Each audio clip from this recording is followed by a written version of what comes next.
Bueno, buenos días a todas y todos. Por favor, cierren los micrófonos, que veo varios abiertos y genera como ruido que va a impedir escuchar las presentaciones. Eh, este es un webinario que está organizado por el Sistema de Información sobre Sequías para el Sur de Sudamérica, SISA, que depende del Centro Regional del Clima para el Sur de Sudamérica, y se realiza en colaboración también con el Centro Regional del Clima del Oeste de Sudamérica. Lamentablemente, esta introducción la tenía que dar Maru Scanzi, del Servicio de Meteorología Nacional de Argentina, pero que hoy no nos puede acompañar.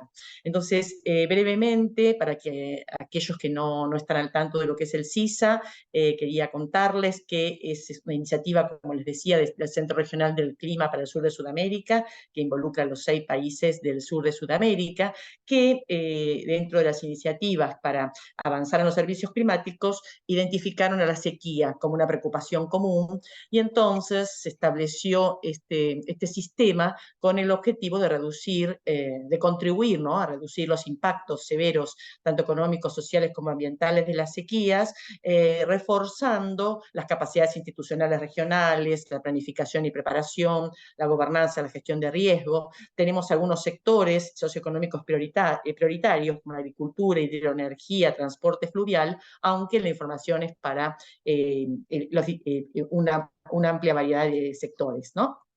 Y el CISA tiene algunos pilares que son como el monitoreo y la predicción, la caracterización de riesgos, de riesgos e impactos sectoriales, la planificación, preparación y mitigación, y también el apuntalamiento de los países en la elaboración de sus políticas nacionales.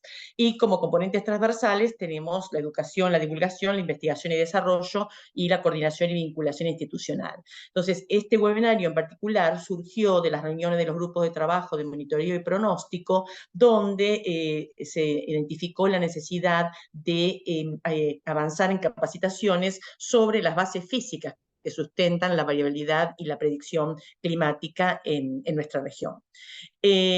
Para terminar, entonces, el CISA tiene una plataforma web que, adelanto, actualmente estamos con algunas dificultades técnicas, entonces no van a poder acceder, pero esperamos que pronto se resuelvan y ahí van a poder acceder a toda la información que tiene que ver con este sistema.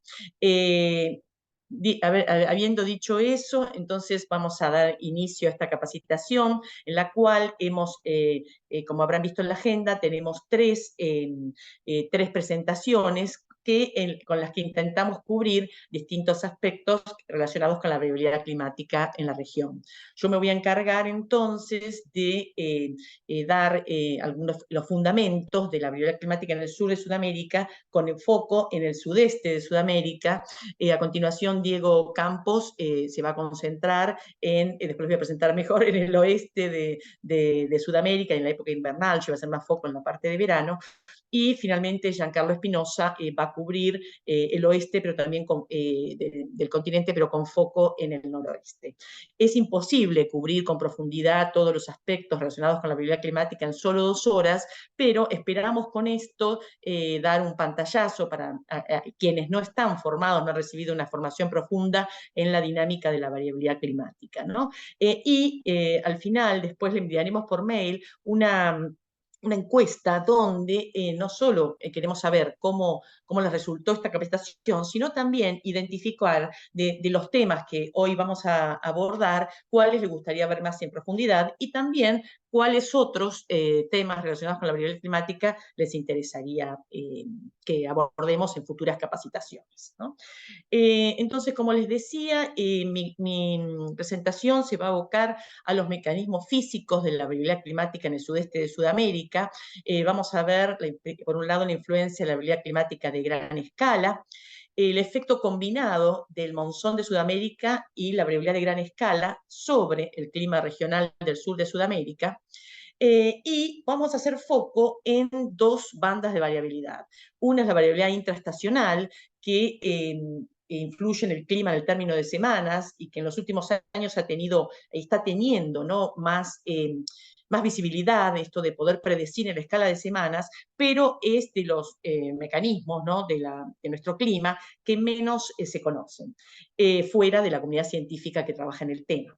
Y finalmente en mi presentación voy a describir los fundamentos de la variabilidad interanual, ¿no?, que influye en el clima de una estación a la otra, que el fenómeno del Niño, oscilación del sur, el ENSO, es uno de los fenómenos que más se conocen, pero también hay otros que pueden contribuir con la señal del ENSO o interferirla. Me gustaría darles algunos conceptos meteorológicos iniciales, básicos, a tener en cuenta, por las dudas de que no los tengan presentes.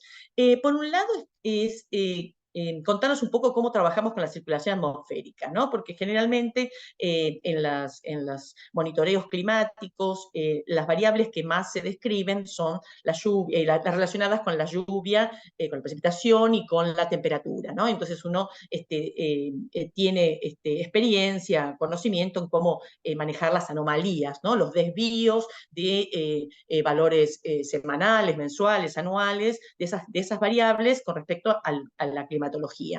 Pero la circulación es quizás menos monitoreada o menos conocida fuera de la comunidad climática. Entonces quería contarles, porque esto es fundamental para estas presentaciones que van a ver hoy, cómo hacemos. Por un lado, la circulación la podemos describir por el viento, pero también hay variables que son más nobles, vamos a decir, como la presión al nivel del mar, y también la altura geopotencial, que es algo que los meteorólogos utilizamos, equivalente a la presión en distintos niveles de la atmósfera, ¿no? Entonces, cuando hablamos de alturas geopotenciales, sería equivalente a la presión. Las alturas más bajas están asociadas a presiones más bajas. Entonces, por ejemplo, acá pueden ver la circulación descrita por la altura geopotencial en la troposfera media de un día cualquiera, donde se pueden ver estas típicas oscilaciones asociadas generalmente en el pasaje de días a lo que llamamos ciclones y anticiclones, ¿no?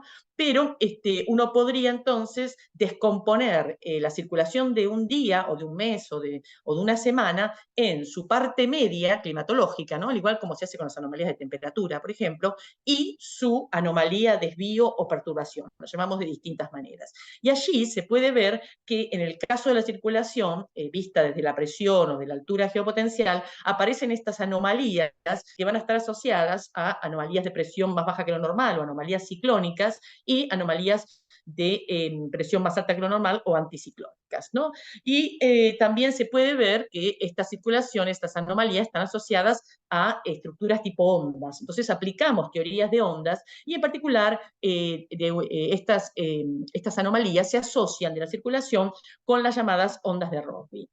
Las ondas de Rossby son esencialmente variaciones de los flujos de los oestes que caracterizan a las latitudes medias de ambos hemisferios, ¿no? Entonces son ondas libres que se generan porque la atmósfera es un fluido y entonces esto da lugar a los famosos ciclones, anticiclones que controlan o inducen los fenómenos meteorológicos que diariamente experimentamos, ¿no? Pero también estas ondas no solo se desarrollan en el término de días, sino también en semanas, meses y años, y allí las ondas de Rossby tienden a ser más estacionarias, a persistir en el espacio por mayor tiempo, ¿no?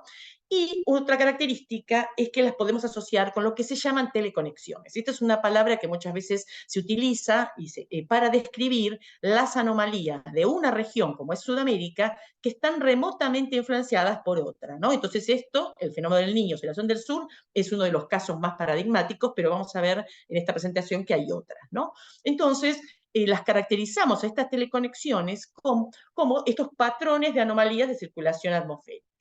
Y las asociamos entonces, porque ya ven que tenemos una alternancia de estos centros positivos y negativos, un centro positivo con un centro negativo constituye una onda. Cuando ya tengo más de estos centros positivos y negativos, hablamos de trenes de ondas de Rossby, que se puede ver que se generan de alguna zona, en particular en este caso, después lo vamos a ver, este ejemplo, en la zona tropical, y que se excitan, ¿no?, estas anomalías de circulación que pueden persistir en la atmósfera por semanas o meses, esto lo vamos a ver entonces en esta presentación, y que influyen en el clima regional. Entonces, ¿cómo estas teleconexiones influyen de manera en el clima regional? Es interesante entenderlo porque después, a partir de esto, uno puede entender mejor cómo influye, por ejemplo, el niño u otros fenómenos sobre nuestra región. Entonces, como vimos, estas teleconexiones llegan e inducen, por ejemplo, una anomalía negativa de presión, anómala de presión o ciclónica en el sur de Sudamérica, y en este caso, y una anomalía anticiclónica o de presión más alta que lo normal, más hacia el norte, esta configuración, por la dinámica de la atmósfera, va a, por un lado, promover el transporte de humedades del norte, la convergencia de aire en los niveles bajos, el ascenso y la lluvia, ¿no? Y a su vez anomalías negativas de temperatura generalmente hacia el sur de esta zona, ¿no? Entonces, un patrón como este va a estar asociado a condiciones más húmedas que lo normal, en este caso en el sudeste de Sudamérica. Pero lo opuesto puede ocurrir cuando este tren de ondas, esta teleconexión, induce una anomalía anticiclónica de presión más alta que lo normal en el sur de Sudamérica. Esto va a inhibir el transporte de humedad hacia la zona y por ende se va a inhibir la lluvia y va a estar asociado en cambio a condiciones más secas y más cálidas que lo normal. Entonces, estos conceptos van a ser importantes, así como para recordar que en la atmósfera, en la circulación media, que lo caracteriza, tenemos dos tipos de celdas. Por un lado, la celda de Walker, que se desarrolla en el plano ecuatorial, con zonas de ascenso, donde van a estar los famosos cumulus nimbus, la convección tropical, y zonas de descenso, donde se inhibe la convección, ¿no? Esto en la extensión este-oeste. Esta es la celda de Walker. En cambio, también está la famosa celda de Hadley, donde esta zona de calentamiento, de convección en el Ecuador, induce ascenso en el Ecuador y descenso en las regiones subtropicales, ¿no? Esto sin condiciones medias, pero estas celdas de Walker y de Hadley pueden ser alteradas por la variabilidad climática.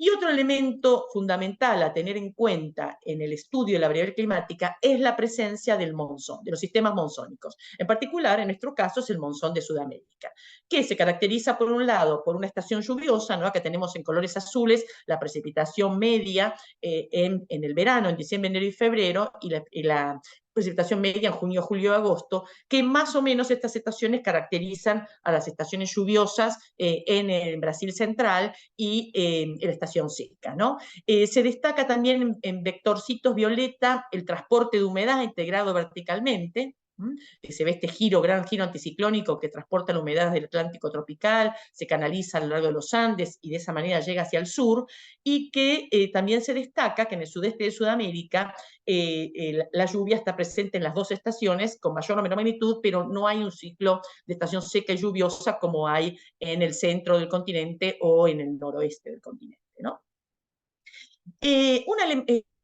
Elemento digamos, del monzón de Sudamérica es, además de que tiene un núcleo, ¿no? Una zona de más lluvia, no es la que tiene más variabilidad.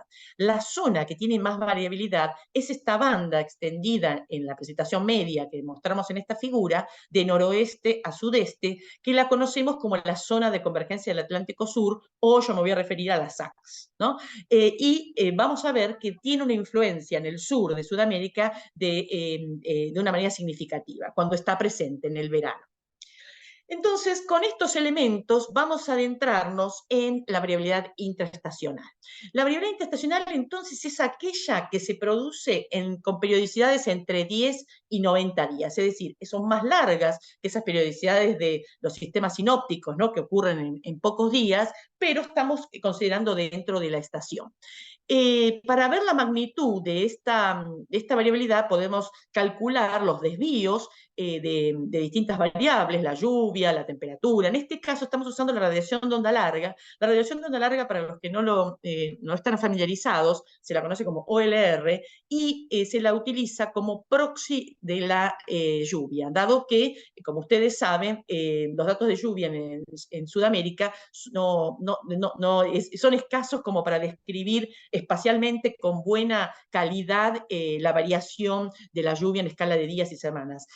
Ahora ya hay también más estimadores de lluvia satelital, lo hemos visto en CISA en varias oportunidades, pero hay toda una historia de estudiar la variabilidad intraestacional a través de esta OLR que funciona muy bien, ¿no?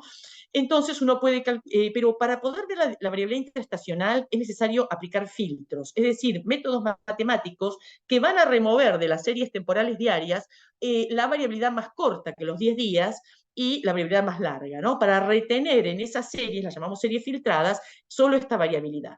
Y uno puede calcular con esas series los desvíos estándar y calcular un mapa. Entonces, donde el desvío estándar es mayor, eso quiere decir que hay más variabilidad y por ende donde estas oscilaciones de la variabilidad intraestacional van a tener más amplitud.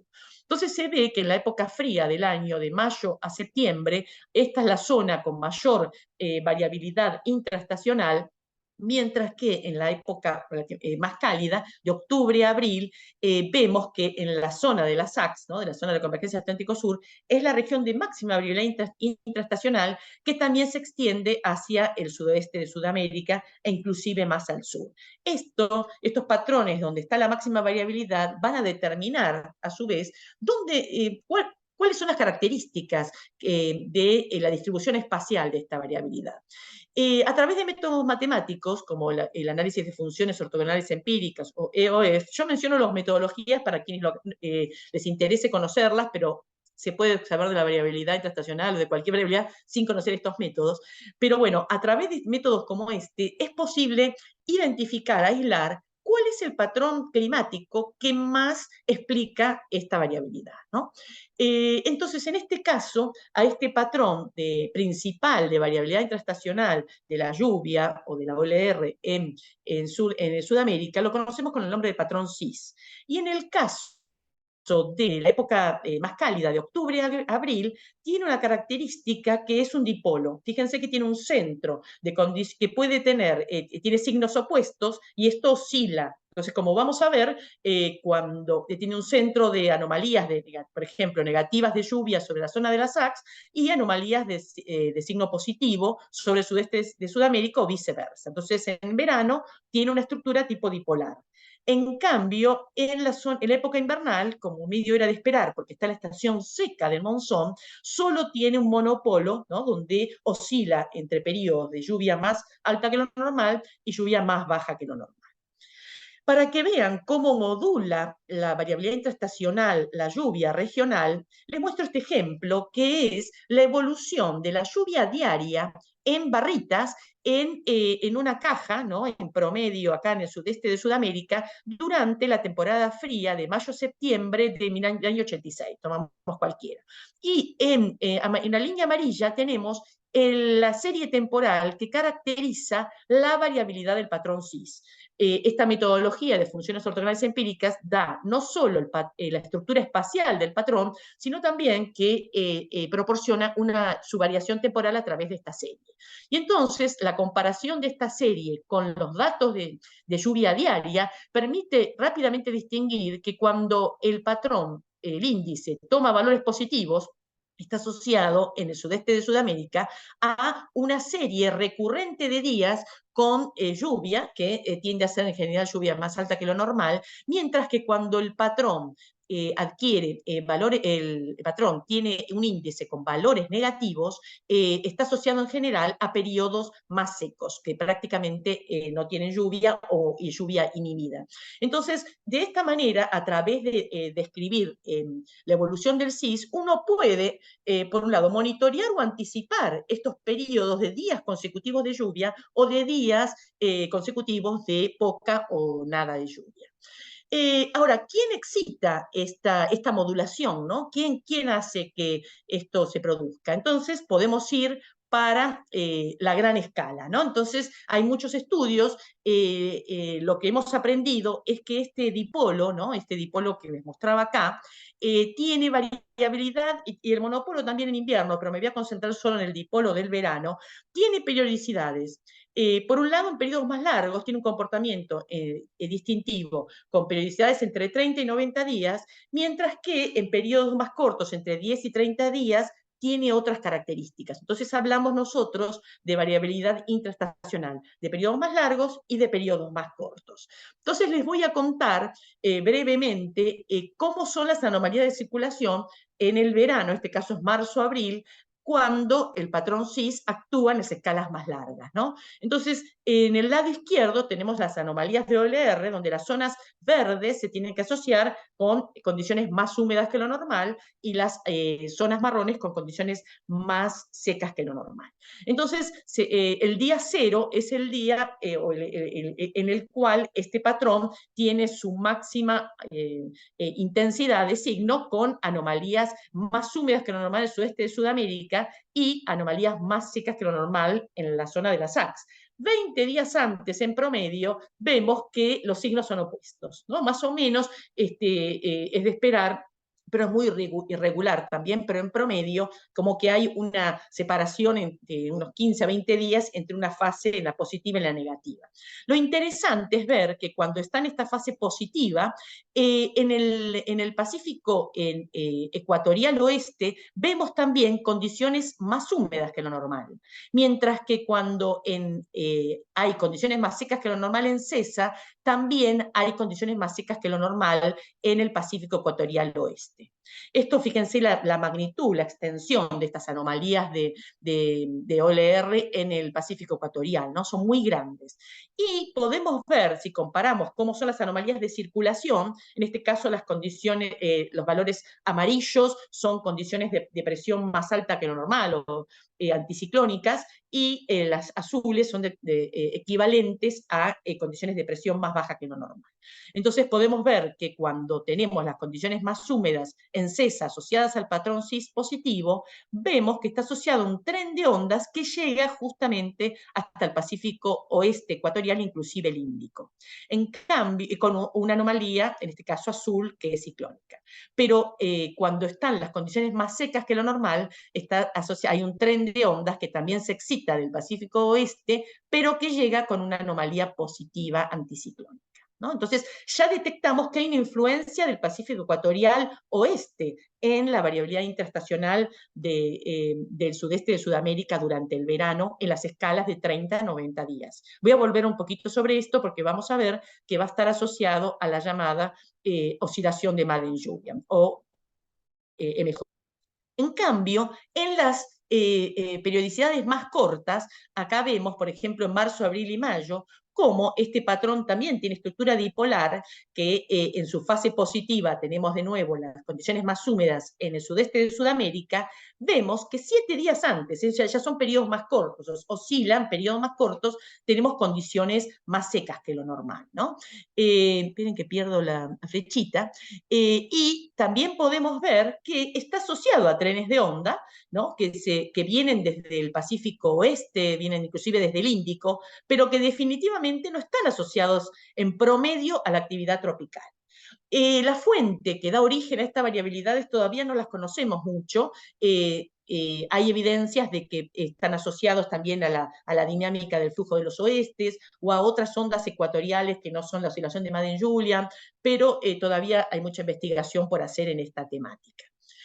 En cualquier caso, como vemos, la fase positiva y negativa del CIS están asociadas en verano a que cuando hay condiciones más húmedas en el sudeste de Sudamérica, tenemos una SACS debilitada, mientras que cuando hay condiciones más secas en el sudeste de Sudamérica, estamos asociados a una SACS más intensa.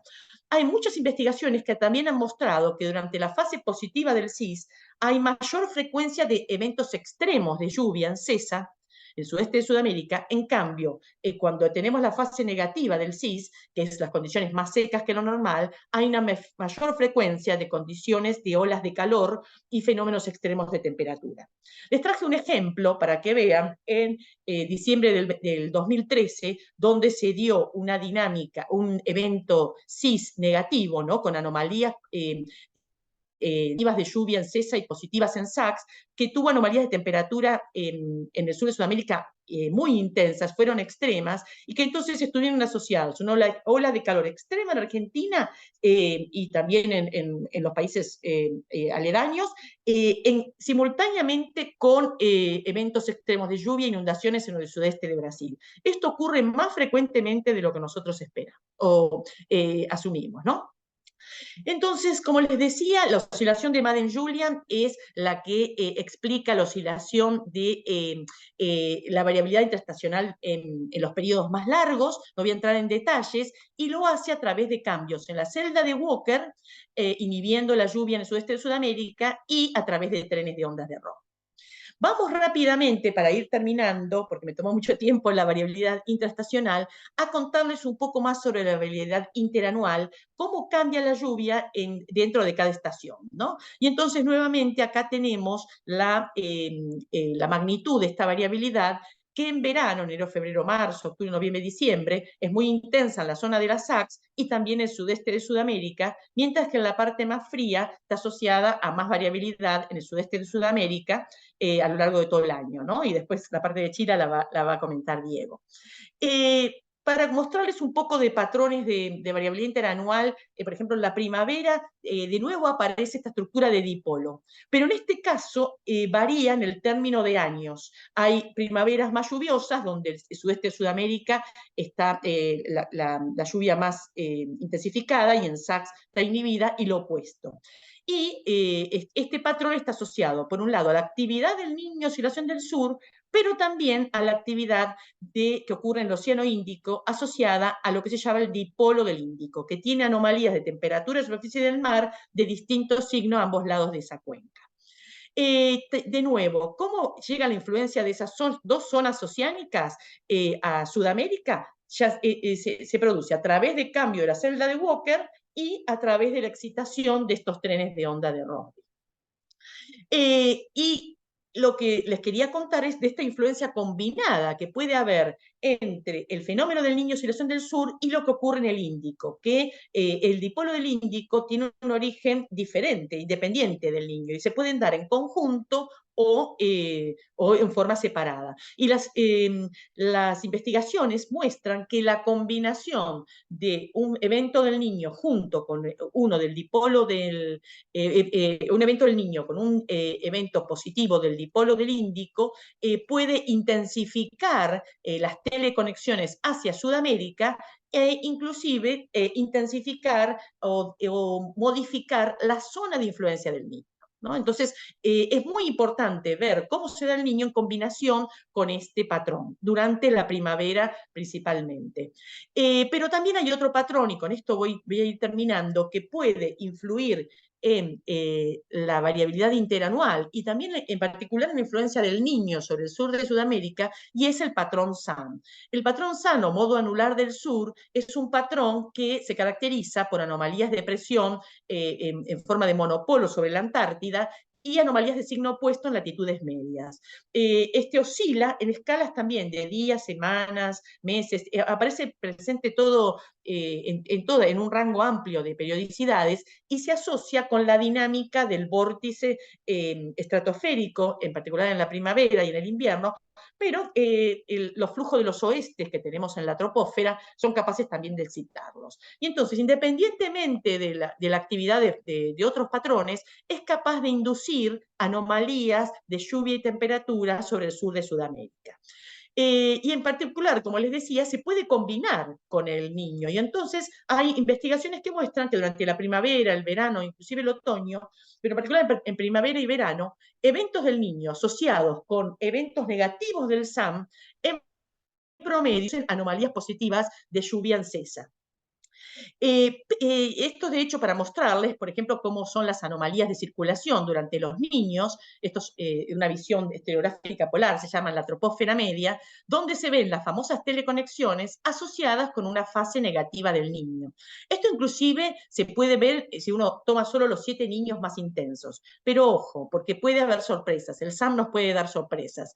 En el niño 2015-2016 hubo un vórtice polar muy intenso durante la primavera, que persistió durante el verano e hizo que el SAM tuviera una fase positiva, que es aquella que está asociada a anomalías negativas sobre la zona polar. Esto tuvo una interferencia en la influencia del Niño sobre Sudamérica de una manera inédita, que no, en el registro no teníamos algo tan intenso. Pero hay que recordar que el cambio climático antropogénico promueve que el SAM tenga fases positivas más frecuentemente.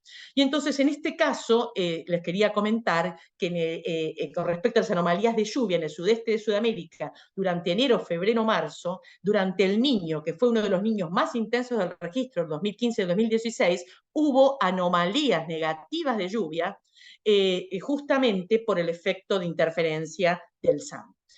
Entonces, para terminar, quería mostrarles esta figura donde se sintetizan las principales fuentes de variabilidad de gran escala que influyen en el sudeste de Sudamérica, que hablamos del Pacífico ecuatorial, el Índico, la zona polar, ¿no? A través de la dinámica del SAM, pero también el monzón de Sudamérica y en menor medida el Atlántico tropical, que por falta de tiempo no pude abordar, pero como les decía, se complementa con las variabilidades del Pacífico y del Índico.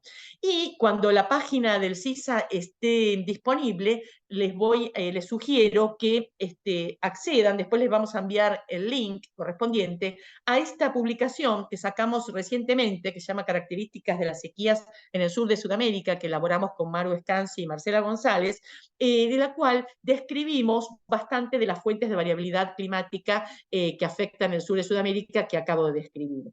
Con esto termino y bueno, muchas gracias. No sé si hay alguna, tenemos un espacio para preguntas breves, aclaratorias, y después podemos tomar una discusión más general al final de todas las presentaciones. Pueden escribirlas o levantar la mano y puedo tomar un par de preguntas. Disculpen por lo rápido, pero Félix. Buenas, muy buena presentación, Carolina. Solo me quedó una duda porque tú hablaste en la variabilidad intraestacional de que en días más largos, 30-90, creo que era el MGO, y te iba a preguntar en la escala más corta si se había reconocido algún patrón o algo. Eso lo dije muy rápidamente, como vos bien decís, en las escalas más largas, 30-90 días, surge como principal influencia la Madden-Julian, ¿no? Pero también es muy regular. Esto es muy distinto a la influencia del ENSO, por ejemplo, que es mucho más coherente. La variabilidad interestacional es mucho más irregular, pero en los periodos largos al menos tenemos la Madden-Julian. En periodos cortos, 10-30 días, nuestra experiencia, nosotros tenemos en Argentina una reunión mensual de clima con el Servicio Meteorológico, las universidades, donde monitoreamos la variabilidad intraestacional y la corta aparece frecuentemente, inclusive los modelos son capaces de predecir su comportamiento, pero el origen todavía no queda claro. Como dije, puede excitarse esos trenes de ondas a la salida del jet subpolar, que se encuentra, el flujo de los oestes tiene un máximo que está al sur del Océano Índico y su salida está al sur de Australia, y esa zona donde el viento se debilita es una fuente de ondas de Rossby, pero todavía no lo entendemos bien. La otra, en verano, pueden excitarse estos trenes de ondas de periodos más cortos de una zona de convergencia a la otra. Por ejemplo, en el verano, no lo mencioné, está la zona de convergencia del Pacífico Sur, al este de Australia, y de ahí también se excitan trenes de onda que llegan hasta Sudamérica. Esos son posibles mecanismos. Espero, Félix, con eso haber respuesto. Erika pregunta, ¿podría repetir qué fue lo que influyó en 2015-2016 para el periodo húmedo que tuvo Argentina? Como mencioné, el evento del Niño 2015-2016 tuvo muchas anomalías de lluvia positivas en la primavera, ¿no? Hasta diciembre llovió bastante, luego volvió a llover en el otoño, pero en el verano hubo inclusive anomalías negativas. Es decir, no solo que no llovió más que lo normal asociado a un niño, sino que hubo anomalías negativas. Y esto se debió a que el patrón SAM, este patrón que describí, que se excita en la troposfera media y en las latitudes medias y altas, alteró o afectó la teleconexión que estaba asociada al ENSO, ¿no? Al niño. Y entonces, de esa manera, se inhibió la lluvia en el sudeste de Sudamérica. Bueno, contesto hasta acá y le paso la palabra entonces a Diego. Diego Campos es meteorólogo de la Dirección de Meteorología de Chile y actualmente, recientemente, ha comenzado una estadía en el Barcelona Supercomputer Center. Así que, Diego, te paso la palabra. Gracias. Gracias, Carolina. ¿Me confirman que se escuche, que se vea bien? Todo perfecto. Sí, perfecto. Much- Muchas gracias. Bueno, primero, gracias por la invitación a contarles un poquito en estos minutos, ¿cierto?, sobre los mecanismos que explican la variabilidad en los Andes extratropicales. Así que yo me voy a enfocar en esta región que, como comentaba Carolina, ya no la tocó tanto, que es la parte más del sur y hacia los Andes, ¿no? Esta es una imagen que podríamos decir que es el big picture, ¿no? Como el panorama completo de lo que pasa en Sudamérica. Y yo me voy a concentrar en la conexión con el Pacífico, y principalmente aquí hay dos factores que van a ser muy relevantes para todo lo que yo voy a contar en la presentación, y que afortunadamente Carolina ya comentó muchas cosas que también me van a ayudar, ¿no? Uno es el anticiclón subtropical del Pacífico, que es esta gran región en la que generalmente no se desarrollan sistemas de baja presión o sistemas que favorezcan precipitaciones, sino que todo lo contrario. Y por otro lado, una zona que nosotros le llamamos el Storm Track o el cinturón de perturbaciones, o tiene distintos nombres, que es por donde van a circular distintos ciclones extratropicales, ¿sí? Eh, Veamos cómo son esos ciclones extratropicales. Estas son unas animaciones de hoy, y si se fijan abajo, es una imagen de satélite que muestra nubes, básicamente, pero fíjense cómo tanto en ambos hemisferios, pero concentrémonos en esta parte del hemisferio sur, hay distintos de estas perturbaciones o ciclones que van avanzando de oeste a este, y van avanzando con cierto orden, no circulan por todo el planeta así libremente, y circulan por una franja de latitud que está típicamente al sur de los 40 grados de latitud sur, y a eso uno se refiere con el cinturón de perturbaciones. Pero por otro lado, y lo que muestro en la figura de arriba, la humedad que abunda en los trópicos y nos falta mucho en los extratrópicos y hacia las zonas polares, se transporta también desde los trópicos hacia los extratrópicos en forma de estos filamentos que nosotros vamos a denominar como ríos atmosféricos. Generalmente la combinación de un ciclón extratropical con un río atmosférico va a favorecer fuertemente la precipitación en los Andes extratropicales, ¿sí? Pero antes de ir a eso, quiero que noten algo acá. Esta es una figura que muestra el promedio o la climatología de los vientos en nivel de superficie y la precipitación en dos momentos del año distintos, enero y julio, ¿sí? Y espero que se note, pero hay un desplazamiento hacia el norte en el invierno, en la temporada, en este caso graficada por el mes de julio, tanto de la intensidad de los vientos del oeste como de la precipitación. Y eso es porque todo este cinturón, incluido el anticiclón subtropical, se desplaza hacia el norte en el invierno y se desplaza hacia el sur en el verano, como parte de un ciclo natural que tiene que ver con la posición del máximo de radiación, básicamente donde está el verano, ¿no? Entonces, en nuestro verano austral, todo el sistema completo, anticiclón y cinturón de tormenta, está desplazado hacia el sur, favoreciendo entonces la precipitación al sur de los 40 45 grados de latitud sur, y en el invierno está desplazado hacia el norte, y por eso ciudades en la zona central de los Andes, a ambos lados de la ladera, como Santiago, Mendoza, por ejemplo, reciben precipitación típicamente en el invierno. Entonces, les decía, el mecanismo por el cual estos ciclones extratropicales o estos transportes de humedad llamados ríos atmosféricos favorecen o no las precipitaciones está asociado justamente con el impacto también que tiene este flujo al impactar con los Andes.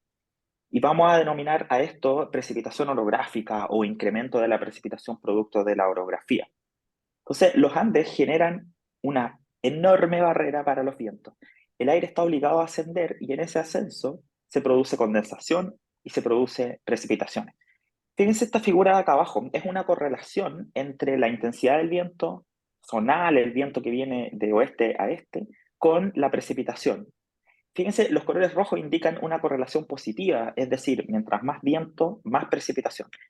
Y fíjense cómo y los colores azules lo opuesto, ¿no? Más viento, menos precipitación. Entonces, fíjense cómo aparece la cordillera de los Andes ahí sin siquiera graficarla, solo con los datos de correlación.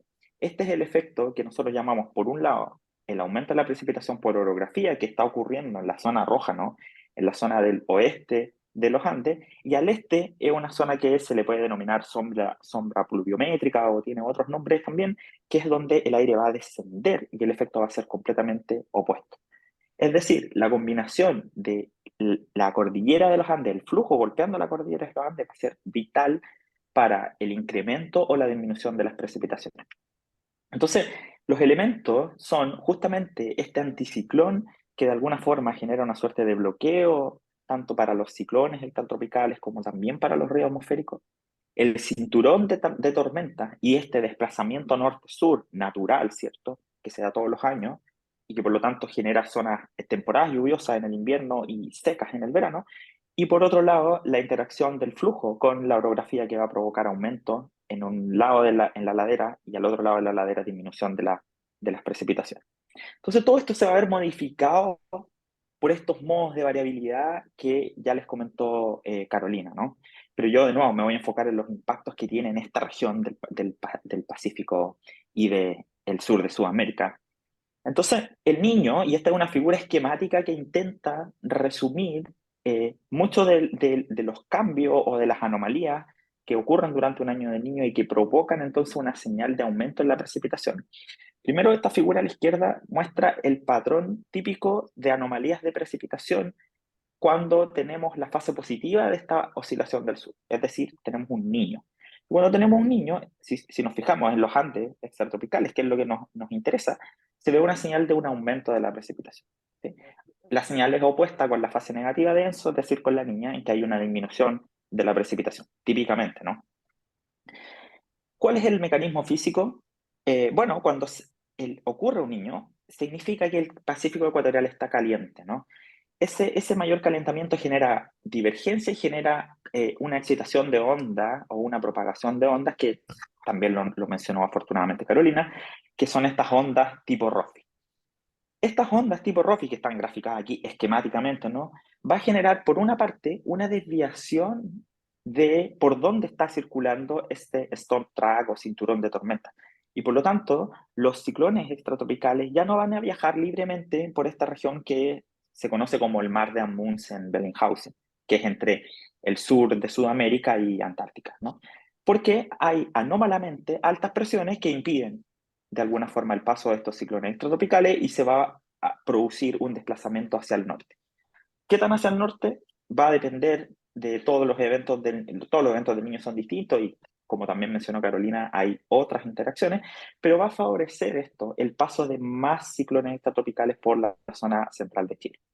Por otra parte, y algo que venimos estudiando en los últimos años, es que durante los años del niño también se genera un mayor transporte de vapor de agua desde la zona tropical y un aumento en la intensidad de los ríos atmosféricos que finalmente llegan a los Andes extratropicales. Esta combinación de factores genera entonces la señal que vemos en la figura de la izquierda, un aumento de la precipitación durante los años del niño. Entonces, de nuevo, son más o menos los mismos mecanismos que explicó Carolina, más o menos los mismos nombres, ¿no? Pero en este caso estamos hablando de humedad que es transportada desde los trópicos del Pacífico y estas tormentas que circulan por baroclinicidad, que es estas diferencias, contrastes de temperatura eh, horizontales, ¿no?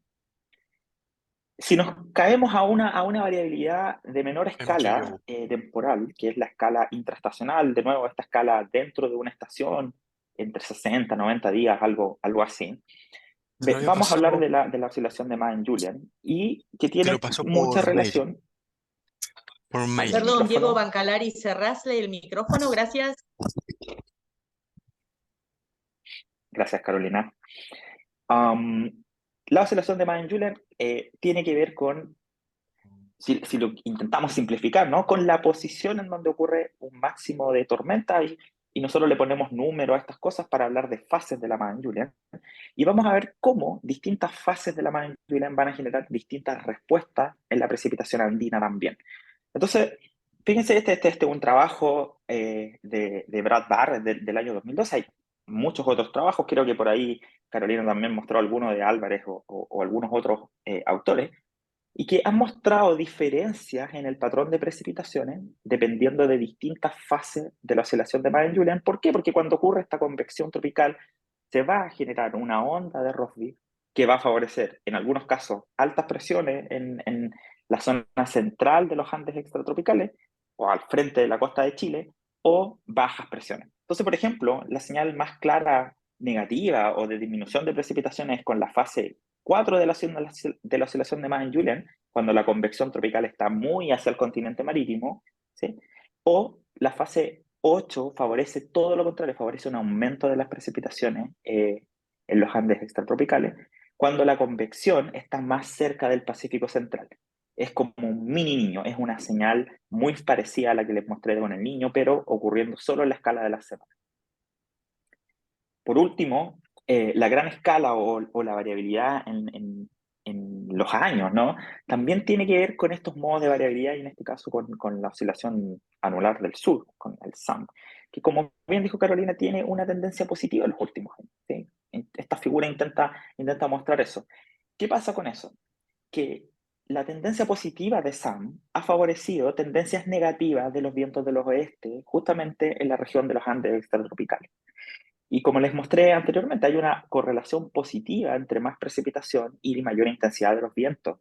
¿Sí? Entonces, si disminuimos los vientos, necesariamente, si es que esas correlaciones se cumplen, ¿cierto? Necesariamente vamos a disminuir la precipitación. Y hay resultados y evidencia que avala justamente esto. Y es que tenemos una disminución de la precipitación, principalmente en los Andes, alrededor de los 40 grados de latitud sur, producto de esta tendencia positiva del SAM, que su respuesta clásica está graficada aquí, ¿no? En que hay menos precipitación cuando tenemos la fase positiva. Entonces, como SAM varía también en la escala de la semana, uno puede tener semanas en que SAM esté en su fase negativa y por lo tanto se favorezcan las precipitaciones, por supuesto, pero en la gran escala, en la escala de los años y las décadas, vemos esta tendencia positiva que ha favorecido entonces a una disminución de los vientos del oeste y que de nuevo tiene que ver con por dónde están circulando estas tormentas que yo les decía que denominamos el storm track, ¿cierto? Y por lo tanto una disminución también en las precipitaciones. Y creo que eso, y espero no haberme pasado de mis 10 minutos, Carolina. Muchas gracias.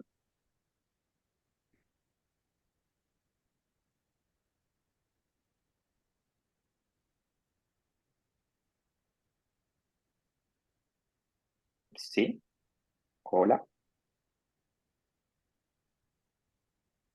Ahora sí, no, que Pilar me había anulado el micrófono y no podía hablar.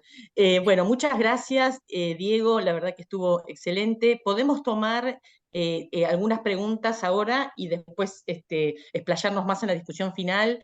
Te leo una de Verónica que dice si la influencia de la orografía, Verónica Nivalini, la influencia de la orografía es a lo largo de todos los Andes o solo este efecto orográfico se da desde una determinada latitud.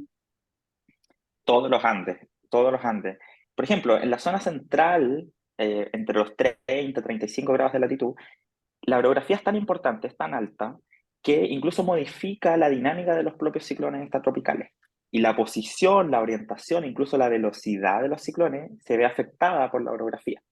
Y últimamente nosotros allá, perdón, en Chile Central estamos estudiando la inclinación con la que nos llegan los ríos atmosféricos, porque dependiendo de esa inclinación es si vamos a tener una señal más lluviosa o menos lluviosa. Y todo eso es por la interacción de los flujos con la cordillera. Y si nos vamos más hacia el sur, hacia la Patagonia, la señal es clarísima de un aumento de la precipitación hacia el lado oeste y una disminución hacia el lado este. Ciudades chilenas que están al otro lado de la cordillera, como Punta Arenas, que están muy al sur, tienen montos de precipitación anuales parecidos a ciudades del centro de Chile, solo por el efecto de quedar en la sombra pluviométrica. Así que a lo largo de todos los Andes vemos el efecto. Pero, Diego, déjame corregirte un minuto, a lo largo de todos los Andes chilenos. Recordad que Ajá. aquí, hoy tenemos participantes hasta Colombia y Venezuela. Entonces, en el noroeste Sí, de Sudamérica es otra la característica, estamos hablando de las latitudes subtropicales y tropicales. Alguien tiene abierto el micrófono, así que eso. Y Otra pregunta más de Regina Aguilera. Para los 33 sur, aproximadamente de este lado de la cordillera, llano de Mendoza, este aumento de los ríos atmosféricos implica un mayor aumento de eventos de viento sonda. ¿Hay alguna relación con las precipitaciones que se están produciendo casi en simultáneo en zonas cercanas, en localidades cercanas? ¿Hemos tenido sonda y lluvia? Muy linda pregunta. A ver. Sí, también tiene que ver un poco con la inclinación del flujo. Eh, Hemos tenido eventos en los que en la ladera chilena tenemos una precipitación importante y simultáneamente no tenemos precipitación en el lado de Mendoza y tenemos un viento sonda. Y esos eventos están típicamente, al menos, asociados cuando el flujo viene muy horizontal o muy con un viento que nosotros le denominamos zonal, ¿no? Pero va a depender un poco de cómo ocurre la precipitación, el aumento de la precipitación de la orografía, porque a veces ese incremento, producto de la orografía, resbala de alguna forma hacia el otro lado de la ladera y comienza también a precipitar, ¿sí? Entonces es típico que los eventos comiencen con un incremento de precipitación en el lado chileno, viento sonda en el lado argentino, pero con el correr de las horas durante un mismo evento podamos tener una señal de lluvia simultánea y que después termina con una señal de lluvia solo en el lado más argentino y ya nada de precipitación en el lado chileno, ¿sí? Bueno, está surgiendo un montón de preguntas, no vamos a poder tomar todas ahora, quizás podemos contestar entre los dos, hay un par relacionadas con el SAM, y dice, ¿es el SAM responsable de la gran sequía que padece Chile? Y la otra es, quisiera saber cómo afecta el SAM positivo la precipitación al sur de Sudamérica, principalmente al sur de 50. Yo contesto esa última, si te parece. Sí, Justamente al sur de los 50 sur está en un lugar difícil para el SAM, porque como mostramos, el SAM tiene dos grandes zonas, ¿no? Una zona concentrada sobre el continente antártico, que tiene una determinada anomalía de circulación, y un cinturón de anomalías de circulación de signo opuesto más al norte. Justo al sur de los 50 está justo en el lugar de cambio. Entonces, es un lugar que es muy difícil, habría que estudiarlo con mucho detalle. Es lo que, por lo menos, mi experiencia me muestra. No sé si, Diego, ustedes han hecho alguna relación entre el SAM y Punta Arenas, por ejemplo, o algo por el estilo, pero mi experiencia mostró que es muy variable ahí. sí, sí, también, súper variable para el lado chileno, pero sí las tendencias de largo plazo coinciden muy bien con Sam, al menos en el extremo sur, porque, y aquí tomando la pregunta de la sequía extensa en Chile, Sí. al menos la parte de Chile central, estamos hablando entre los 30 35 grados de latitud sur aproximadamente, donde está Santiago, esa señal no es tanto de Sam, y sin el ánimo de complicar más aún esto, porque yo sé que son hartas cosas, pero hay una zona cálida en el Océano Pacífico, cercano a Indonesia, perdón, cercano a Nueva Zelanda y Australia, que se ha estudiado en los últimos años como una nueva fuente de propagación de estas ondas de Rossby que tanto Carolina como yo hemos mencionado. Y eso también está generando una interferencia con ya sea la señal del Niño o con la señal de otras oscilaciones. Y esa es la zona indicada hasta ahora, ¿no? Como la principal responsable de la sequía que en este caso lleva más de 10 años en Chile Central, además de otras fuentes de variabilidad, ¿no?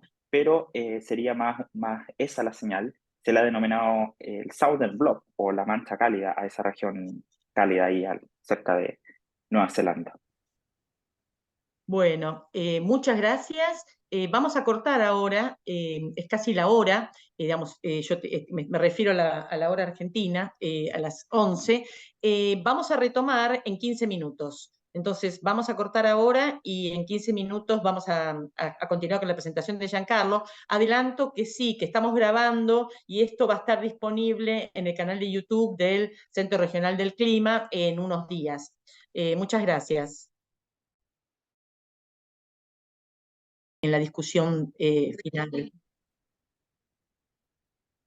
Vamos a contestar entonces después las preguntas después de la presentación de Giancarlo. Les pido esto, que recuerden mantener los micrófonos cerrados, por favor, para no alterar a los expositores que como que confunde un poquito. Giancarlo, ¿estás? Hola, hola Carolina, hola a todos, y aquí ¿Qué estoy. tal? Bueno, si Bien. querés probar a compartir tu presentación mientras te presento. Giancarlo Espinosa es investigador, como verán en su primer slide, es un investigador del IRD de Francia y también de la Universidad Católica del Perú. Y que entonces nos va a completar este webinario de capacitación describiendo los fundamentos de la viabilidad climática en la porción tropical, que es la que justamente no abordamos en profundidad ni Diego ni yo. Así que, Giancarlo, tenés el micrófono y la presentación a tu disposición.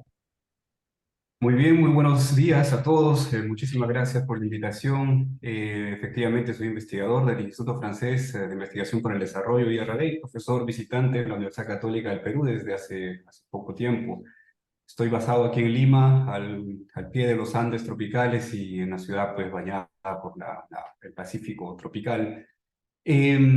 Estoy también coordinando actualmente el programa hidroclimático regional para los Andes, que se llama Andex, al cual le invito a todos a ser parte, unirse a nuestras redes y de intercambios de comunicación, de intercambios de eventos climáticos, hidroclimáticos y sus impactos. Es una red bastante dinámica, así que y está hecha para toda la comunidad académica, científica y también de usuarios de los países andinos.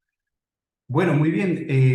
Si en esta presentación voy a tratar de resumir algunos fundamentos de la variabilidad climática en la región tropical de América del Sur, como las presentaciones anteriores, va a ser pues un resumen lo más sencillo posible. Recuerden que generalmente damos este tipo de cursos en algunas semanas de cursos en las universidades.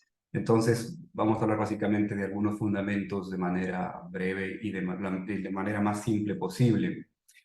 Voy a tocar cuatro temas principalmente. Primero vamos a hablar de las precipitaciones en la América del Sur tropical, su distribución espacial y su ciclo estacional. Aprovecho que ya han hablado bastante de mecanismos de gran escala, tanto Carolina como Diego, así que me facilitan un poco esta primera parte.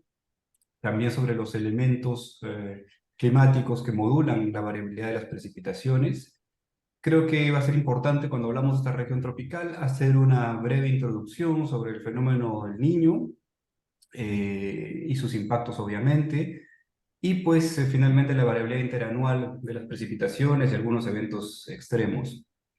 Gran parte de la modulación estacionaria o del ciclo estacional de las precipitaciones, como me mostró Diego hace un momento, sobre todo en esta región tropical, tiene mucho que ver con la oscilación de la zona de convergencia tropical, la ITCZ por sus siglas en inglés, que es una zona de máxima convergencia y máximas precipitaciones, ¿no? Esta banda que da la vuelta a todo el planeta y que oscila de norte a sur o sur a norte, siguiendo el máximo de radiación, siguiendo la región o el hemisferio donde se encuentra el verano. Aquí lo que vemos en azul es la posición media de esta ITCZ durante el mes de enero, durante el verano austral, nuestro verano en América del Sur tropical, sí, y la región sur de América del Sur. Y en rojo es su posición media durante el invierno austral, es decir, junio, julio, agosto principalmente, ¿no? Entonces, obviamente cuando estamos hablando del verano, esta zona de convergencia tropical en el continente tiene una relación muy grande con el monzón sudamericano, que también fue explicado previamente, y ahí donde ven estas zonas estos colores que corresponden a un máximo de precipitación, ¿no? Entonces esto va oscilando a lo largo del año y modulando también las zonas de máxima precipitación. Durante el verano, entonces, tenemos vientos de bajos niveles que son muy húmedos, que vienen desde el Océano Atlántico tropical. Son vientos muy húmedos que se desplazan hacia el continente. En el continente van a encontrar esta barrera natural de más de 4.000, 5.000 metros de altura, que es los Andes, y se desplaza hacia el sur, siguiendo también las zonas de bajas presiones hacia el sur de América del Sur tropical. Entonces, una de las principales fuentes de humedad para la región tropical, incluyendo los Andes y la Amazonía, es el océano Atlántico. En el invierno, en cambio, los vientos más bien siguen una dirección de sur a norte, llevando más bien humedad hacia el norte del continente sudamericano, básicamente Colombia, Venezuela y el norte de la ¿Qué has cambiado el teléfono? Luis Suárez, Bueno, cierra el micrófono. este es gracias. Este es entonces el comportamiento de los vientos durante el verano, Oiga, que sí, sí, Rachel, se acopla con el monzón sudamericano, como oye, veíamos. amigazo, voy a salir de viaje, por eso también ya necesito Lo, pedido. lo- lo que es interesante de ver aquí es que tenemos vientos que vienen desde el Océano Atlántico, como decía, que es una principal fuente Mañana. de humedad para esta región tropical. Y sin embargo, estos vientos se vuelven a cargar de Ah, ya, humedad, ya, qué pasan chévere. por la cuenca amazónica, que es el bosque tropical más grande del planeta, y Sí. que al evapotranspirar humedece de manera Ah, ya, significativa ya. la atmósfera. Y esto hace No, que, pues, igual entonces, que el me das bosque una. amazónico juegue un rol muy activo Ya, pues, en el chévere. balance De todas maneras. hídrico de la Un región abrazo. tropical principalmente. De hecho, aquí les presento una figura bastante interesante que corresponde a la fracción de la lluvia anual que ha sido previamente evapotranspirada por el bosque amazónico. Es decir, ahí donde vemos en color amarillo, por ejemplo, cerca del Océano Atlántico, en la Amazonía, cerca del Océano Atlántico, casi toda la precipitación proviene directamente de la evaporación del Océano Atlántico, es decir, el aporte del bosque es muy bajo, ¿no? Casi cero. Sin embargo, cuando vamos hacia el oeste de la Amazonía o la cuenca, los Andes propiamente, vemos que entre el 40 y 50% de la precipitación anual de esta región ya habría sido previamente evapotranspirada por el bosque amazónico. Entonces, esto me parece que es muy importante porque además de los mecanismos de gran escala que hemos estado viendo y que presentaban las dos anteriores diapositivas, hay también un rol muy importante de condiciones más locales o regionales, sobre todo cuando se trata del bosque tropical más importante del planeta. Esto también pone en evidencia que la deforestación o pérdida del bosque que podría darse en lugares muy remotos de los Andes, por ejemplo, en la Amazonía brasileña, afecta sin duda el balance hídrico y el ciclo hidrológico también en los Andes, afectando obviamente el balance de masa de glaciares y bueno, toda la disponibilidad hídrica en los Andes, ¿no? Muy bien, de hecho la región andina y la región de transición entre los Andes y la Amazonía es la región más lluviosa de toda la cuenca amazónica y una de las más lluviosas del continente y del mundo incluso. Lo que vemos aquí es la lluvia anual en la región oeste de América del Sur, básicamente Ecuador, Perú, Bolivia. Y vean, mostraba esto para que puedan ver el contraste enorme de la cantidad de precipitación anual que hay entre un lugar y el otro de los Andes en estas latitudes. Lima es una ciudad que tiene una lluvia, bueno, es básicamente un desierto, tiene una precipitación de unos 10, 12, 9 milímetros por año, ¿no? Mientras que al este de los Andes, en la Amazonía de lugares como Cusco, Puno, sí, pues, sí, Huancayo incluso, encontramos precipitaciones de 5.000, 6.000, hasta 8.000 o 9.000 milímetros de lluvia anual, que sin duda son las regiones con más precipitación en toda la cuenca amazónica. Son lugares además que tienen tanta precipitación, por lo que también mencionaba Diego hace un momento, por la presencia de los Andes, es decir, tenemos por un lado los vientos húmedos que han pasado desde el Atlántico, que se han alimentado de humedad por la Amazonía y que llegan a los Andes, a esta barrera natural que son los Andes. Y esto pues, genera que estos vientos produzcan muchas precipitaciones en las primeras laderas de los Andes hacia el este, ¿no? Que es lo que vemos aquí en colores más amarillos o rojos. A estas regiones les llamamos hotspots de precipitación o los puntos calientes de precipitación, como pueden ver aquí, y que corresponden además con hotspots de biodiversidad. De hecho, las regiones con mayor biodiversidad en el planeta están en esta transición Andes-Amazonía en la región tropical, ¿no? Entonces, parece haber una relación bastante directa y clara entre estos contrastes de precipitación tan grandes y la biodiversidad. Entonces, pues pueden ver cómo esta distribución espacial de las precipitaciones cambia de manera tan drástica en pocos kilómetros, de hecho, entre el lado este y oeste de los Andes. De hecho, ya hacia el altiplano y un poco más al sur, en el norte de Chile, es una de las zonas más secas de todo el mundo, ¿no? El desierto de Atacama, por ejemplo, ¿no? Estos son los grandes desafíos pues, que tiene trabajar en el clima y en los recursos hídricos en la región andina, en este caso la región andina tropical. Muy bien, bueno, aquí les muestro las variaciones de la precipitación a lo largo del año. Es un valor por mes, siguiendo datos de satélites. Y podemos ver un poco lo que ya habíamos mencionado, ¿no? Por un lado, ven que hacia el invierno, junio, julio, la lluvia se concentra en el norte del continente, mientras que hacia noviembre, diciembre hay un poco más de precipitación en el sur de la Amazonía, incluso hasta la zona de convergencia, el Atlántico Sur, incluso el sur de Brasil, etcétera, ¿no? Podemos ver también muy bien estas zonas de máxima precipitación al este de los Andes que llamábamos los hotspots de precipitación. Vean ahí, se aparecen bastante bien.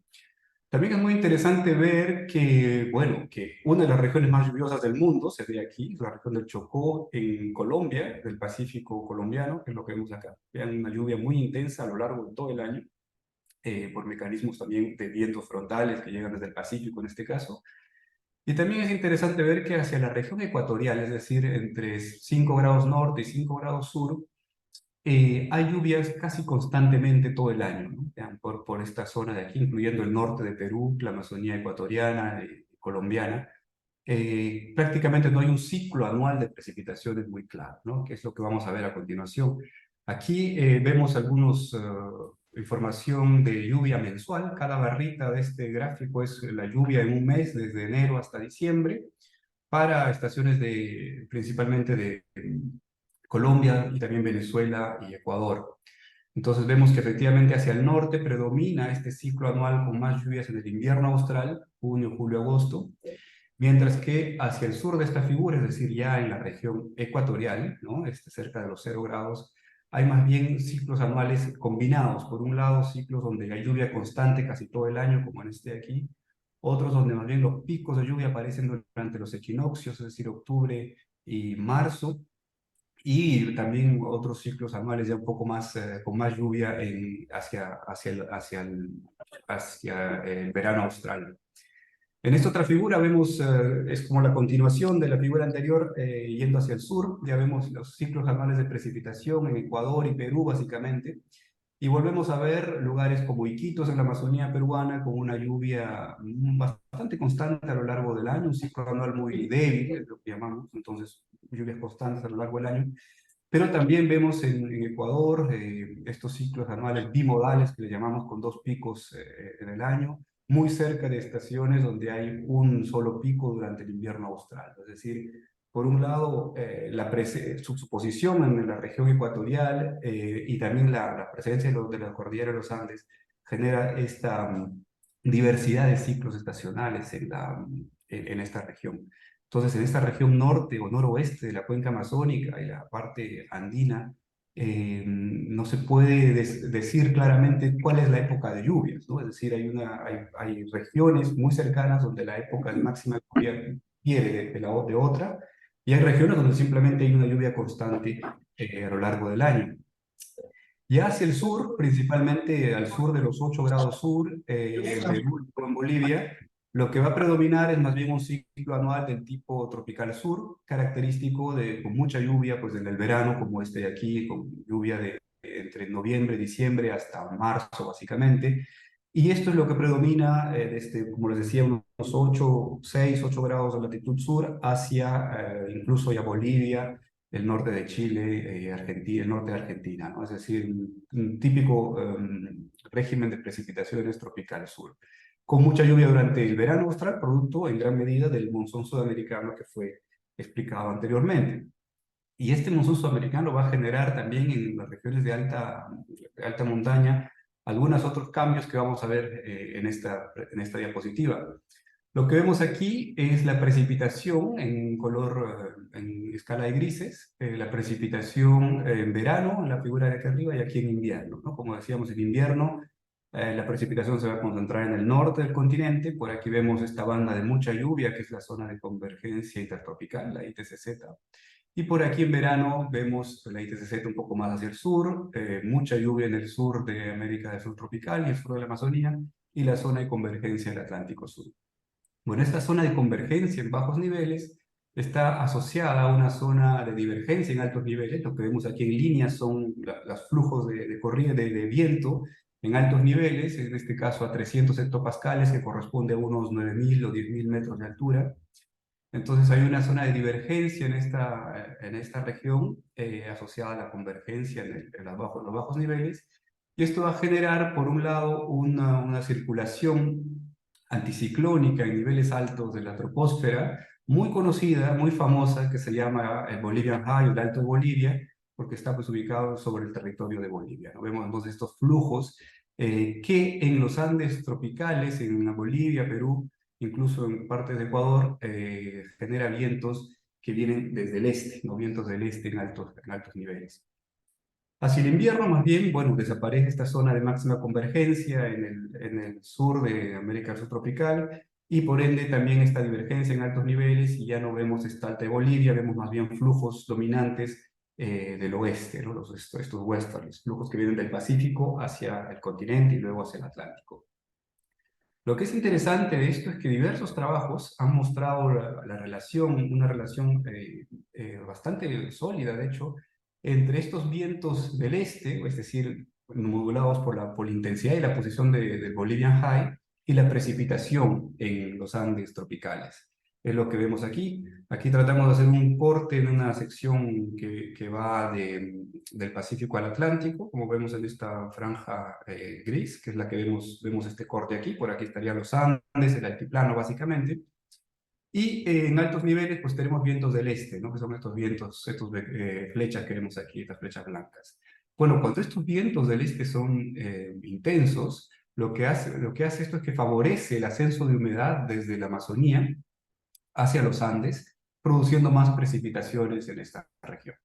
Y lo contrario, ¿no? Cuando hay ausencia de estos vientos, cuando más bien predominan estos vientos del oeste, lo que tenemos es que la humedad desde la Amazonía se inhibe, queda en niveles bajos, y por lo tanto son episodios secos o periodos secos sobre el altiplano. Entonces, esto es algo que se ha trabajado mucho en los Andes tropicales, esta relación entre los vientos del este y las lluvias asociados a la posición e intensidad del Bolivian High. Lo que es todavía más interesante es que esta relación no solamente se cumple a la escala estacionaria, que no es solamente que el verano tiene vientos del este y en invierno tiene vientos del oeste, y por lo tanto hay más lluvia en verano y menos en el invierno.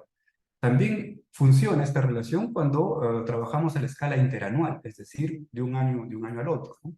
Es lo que vemos en esta figura de aquí. Lo que vemos acá es la correlación entre la precipitación en diferentes estaciones meteorológicas en Perú, Bolivia, algunas en Chile, y la intensidad de estos vientos a 200 hectopascales, en este caso, que es lo que se llama aquí U200, que es el componente zonal del viento, ¿no? El componente U del viento. Entonces, también años durante el verano austral, años donde estos vientos son más intensos, llueve más, y años donde estos vientos son menos intensos o hay una anomalía negativa de estos vientos, llueve un poco menos. Entonces, esto ha permitido desarrollar muchos trabajos, incluso trabajos de paleoclima, incluso trabajos de proyecciones futuras del clima sobre cómo se pueden comportar estos vientos y por ende cómo podrían ser los cambios en la precipitación en los Andes.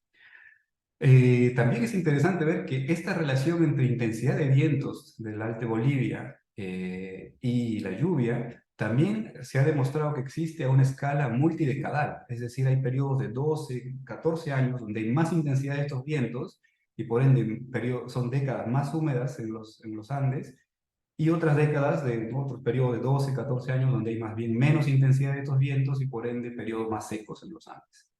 Hasta ahí todo muy bien. El desafío con el que se encuentra hoy en día la comunidad científica en esta región es que esta relación, que nos ha ayudado a entender tantas cosas, incluso a pronosticar las lluvias, etc., esta relación parece haberse debilitado, incluso ya es difícilmente significativa después del año 2000, del año 2002, por ahí, es decir, desde inicios del siglo XXI.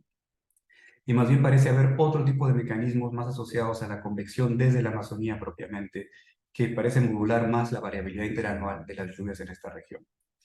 Entonces, esto lo pongo como ejemplo porque creo que es un buen indicador de cómo la comunidad científica necesita siempre estar renovándose y explorando estos nuevos mecanismos, porque estamos pues en un clima cambiante donde también los procesos que generan precipitaciones cambian a lo largo del tiempo. Bueno, les dejaremos seguramente las referencias, no voy a entrar en detalles sobre estos cambios propiamente. Ya hacia el Pacífico tenemos un comportamiento un tanto distinto. Aquí les voy a hablar brevemente, bueno, sobre la célula de Walker. Creo que Carolina explicó algo sobre esto. Como saben, en el Pacífico tenemos predominancia de vientos, los vientos alisios, ¿no? Los vientos que van desde el este hacia el oeste. Y el Pacífico tropical se caracteriza por tener más temperaturas más altas hacia el oeste, en la región de Indonesia, que vemos el color es más un rojo más oscuro. Y esta región, y el Pacífico es más frío en las costas de Perú y Ecuador, ¿no? Esto pues está asociado a la circulación de Walker, que ya fue presentada, con una zona de mayor convección y precipitaciones, ahí donde hay más temperatura, y por ende en las costas del Pacífico, en América del Sur, están más bien asociadas a una subsidencia de gran escala, que es la que vemos aquí, es decir, descenso de los vientos, ¿no? Esto tiene mucho que ver con el clima de la región tropical de América del Sur, básicamente Perú, Ecuador y también Chile. En Perú, por ejemplo, y estas, aprovecho para mencionar que varias de estas diapositivas son cortesía de mi colega Ken Takahashi aquí en Perú. Bueno, entonces el clima promedio en la costa de Perú se puede ejemplificar en este esquema. De hecho, en Lima vivimos dentro de una nube baja, con mucha humedad relativa, pero son nubes muy someras que no generan precipitaciones, justamente debido a la frialdad del mar en superficie, ¿no? Y a esta subsidencia debido de la célula de Walker. Entonces, les decía, Lima es un clima desértico, pero que tiene mucha humedad relativa, ¿no? Es un clima muy... Y no solo Lima, sino bueno, gran parte de la costa del Pacífico de Perú y el norte de Chile. Sin embargo, y es algo que muchos de ustedes saben o que han oído hablar, el Pacífico suele tener mucha variación en cuanto a sus temperaturas y su comportamiento medio. Aquí, por ejemplo, les muestro las anomalías de temperatura superficial del mar durante septiembre del año 97, donde teníamos 4 grados más de lo normal en las costas de Perú, Ecuador, incluso en el Pacífico Este, ¿no? Y 3 y 2 grados en el Pacífico Central, en el Pacífico Ecuatorial Central. 3 grados, 2 o 3 grados más de lo normal, ¿no? Mientras que al año siguiente, en septiembre del 98, más bien teníamos 2 grados menos de lo normal en el Pacífico Central. Entonces, hay muchas variaciones, y aquí estamos hablando de variaciones bastante abruptas en lo que fue la transición del año 97 al 98, un evento del Niño, y el 98-99, un evento de la Niña, ¿no? Otra cosa interesante es que estos cambios de temperatura no son constantes a lo largo de toda la zona ecuatorial. Podemos ver que en este caso en particular, la región hacia el este estaba mucho más caliente que la región central. Esto hace que la comunidad científica que trabaja sobre el Niño haya definido zonas en el Pacífico ecuatorial. Por ejemplo, aquí es una zona muy conocida que se llama el Niño 1+2, y por aquí otra zona que es el Niño 3.4. Son nombres arbitrarios para estas regiones. Entonces podemos decir que la región Niño 1+2 en este evento estuvo mucho más caliente que la 3.4, pero en el año 98 era la región 3.4 donde la anomalía era más importante, ¿no? Es decir, con las condiciones frías eran más importantes aquí, mientras que en la región Niño 1+2 prácticamente no había anomalías, ¿no? Entonces vean que hay estos cambios en el Pacífico y también cambios espaciales, ¿no? Bastante importantes.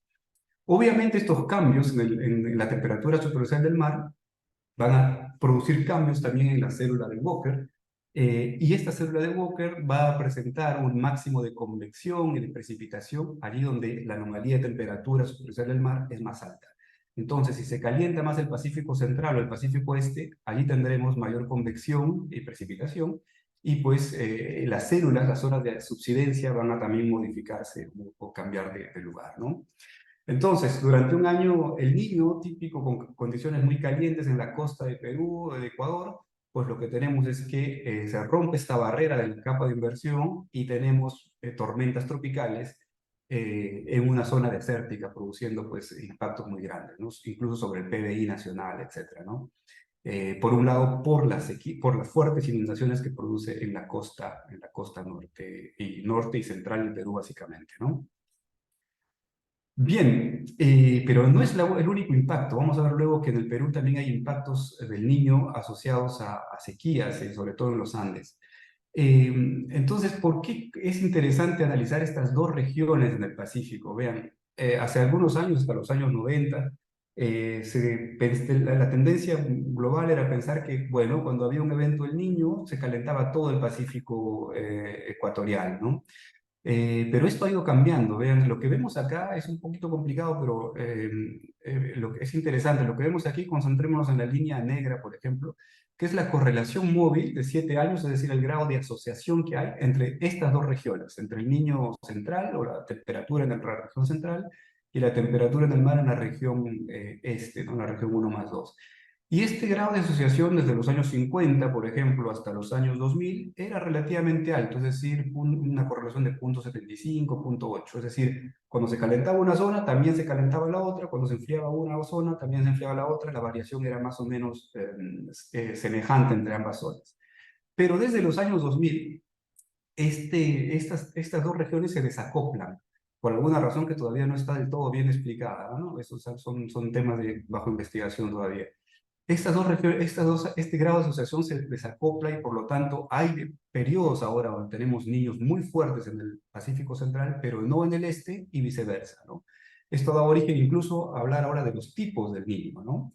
Por un lado, cuando el Pacífico Central está muy caliente y no el Pacífico Este, llamamos un niño del tipo Modoki o un niño del Pacífico Central simplemente, ¿no? Y más bien cuando está el niño 1+2 muy caliente y no la otra región, hablamos más bien de un niño este, incluso podría ser un niño costero, ¿no? Que seguramente muchos han oído hablar. Entonces vean que esto es sumamente interesante porque justamente hay un desacoplamiento de estas dos regiones desde el siglo XXI, ¿no? Y esto es muy interesante sobre todo para el Perú y la región tropical porque los diferentes tipos del niño generan diferentes tipos de impactos en el Perú, incluso contrarios, ¿no? En este trabajo de Ken Takahashi propone dos índices para medir justamente por un lado el niño este y el otro lado el niño central. Y en este otro trabajo que hicimos con mi colega Waldo Lavado del CENAMI, identificábamos las anomalías de precipitación asociadas a cada uno de estos tipos del niño. Vean, triángulos para arriba son correlaciones positivas, es decir, más lluvia durante eventos del niño, en este caso el niño este, pero aquí menos lluvia, correlaciones negativas con azul triángulos para abajo, menos lluvia durante el niño central. Incluso hay regiones como los Andes del norte, donde los diferentes tipos de niños generan impactos opuestos. Por un lado, aquí tenemos más lluvia durante un niño este, pero menos lluvia durante un niño central. Esto también es sumamente importante porque cuando la NOAA o los grandes centros internacionales que monitorean el clima hablan del niño, están hablando principalmente de este tipo de niño. El niño central, que es el niño que genera teleconexiones y cambios en las ondas de Rossby, etcétera, que se han mencionado anteriormente. Pero para el Perú, para Ecuador, para Colombia, es también muy importante este tipo de niño, el niño este, porque genera pues, un impacto muy distinto al del niño central. Esto es muy interesante, pero también complejo porque complica el discurso para los tomadores de decisión, ¿no? Porque ellos quieren saber, ¿un evento del niño produce más lluvia o menos lluvia? Y uno le tiene que responder, depende de qué tipo de niño, ¿no? Y depende de dónde. Entonces, es complicado, pero es muy importante porque es sumamente claro, ¿no? Aquí algo semejante, pero para la región ya de Ecuador y Colombia, el impacto del niño canónico, también se le llama a este tipo de niño, o aquí el niño Modoki. Aquí digamos que aparte de la máxima precipitación que hay durante el niño este en Ecuador, pues no hay muchos cambios, digamos, ¿no? Más bien las anomalías son mucho más fuertes cuando hablamos del niño Modoki. Pero es muy importante entonces hoy en día mencionar estos tipos del niño porque generan impactos muy diferentes, tanto en la Amazonía, en los Andes, básicamente en la región tropical. Muy bien, ya para ir cerrando, no podía dejar de hablar de la Amazonía, que es mi zona de trabajo, digamos, donde he trabajado durante los últimos 20 años. Y en la Amazonía estamos viendo cambios en el régimen hidroclimático muy significativos. Aquí les muestro las variaciones del nivel de agua del río Amazonas en Manaos Es una serie de datos muy interesantes porque son más de 120 años, son datos que empezaron a medir en el año 1902. Para esta región es sumamente difícil encontrar datos tan extensos y nos permite ver los Giancarlo, cambios. Sí, perdón. disculpame, pero ya está en los 29 minutos. Si podés ir Ya, sí, cerrando, dale. tengo solo dos diapositivas. Aquí lo que hemos visto es que hay una intensificación de las inundaciones extremas que vemos aquí en punto azul, que pasan cierto umbral, y de hecho para la primera mitad del siglo XX solo había una inundación extrema cada 20 años, pero ya desde inicios del siglo XXI hay una inundación extrema cada 4 años, ¿no? Incluso la inundación más importante de la Amazonía ocurrió en junio de 2021, o sea, hace muy poco, ¿no? Pero también hay sequías extremas cada vez más frecuentes y hay una intensificación en las últimas 2 décadas de los eventos hidrológicos extremos en la Amazonía. Esto ha sido asociado a cambios en las precipitaciones, obviamente, cambios regionales en la precipitación. Azul son zonas donde hay más lluvia y rojo zonas donde hay menos lluvia. El sur de la Amazonía tiene un periodo seco cada vez más largo, más extenso, lo cual está poniendo en riesgo también la salud del bosque tropical. Hay todo un proceso de sabanización de la Amazonía debido a estos cambios en el clima que los invito a ver en este video. Son 10 minutos donde podemos ver un poco más y de manera también sencilla los cambios en la Amazonía y sus impactos. Bueno, algunos puntos finales. Simplemente el clima depende de las condiciones de gran escala, pero también de condiciones regionales como la vegetación, la topografía.